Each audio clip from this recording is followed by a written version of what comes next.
actually I just want to see compare the low, smaller part.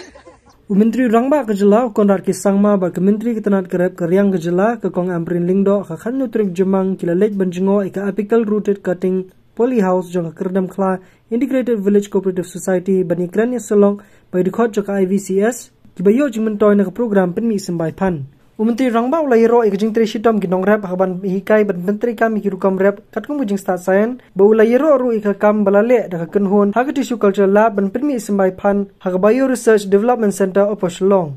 We have seen that this gap can easily be filled if we are able to work in a more scientific manner, and this is a great living example of how the change is taking place. And we spoke to the farmers, and you have also heard the farmers talk about how they have seen the change that's taking place. So this is a great example of how if we can bring in technology, how we could improve the overall life of the farmers and overall increase the productivity and work towards increasing the income of the farmers at the grassroots level. Menteri Rangba ulong bagani project kadai kawin nuksa ha ka jingpudan kami ki rukam rep katkum kesayan ha ka rep karyang ba ulong ru bakadan ke jingduna ka jing sam ki Symbai bar ha ka Jingpynmih ya ki Phan ka jing temu ke sarkar ke Jylla Meghalaya ka long ban penkelaya ka kum ke Jylla ka Hakhmat ban Jingpynmih ya ki Symbai Phan ha ki senam banwan karkum bujing itu jing ki dekhot ke ARC polyhouse kila sedang ke jing persang jong ki lani ke demo trial hu senam arjar puar ha ka ba kila yo pedang 6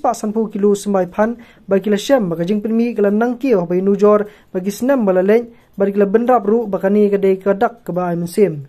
And with this G3, this G3 production is higher,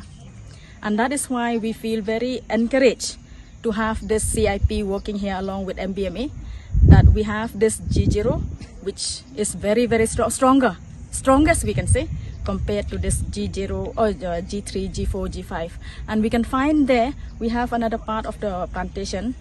which is, we don't know, G50, G100 or something like that, older generation, whose production now is very low. And we can see here we have that older generation, we have the medium generation, and we have the first generation as well.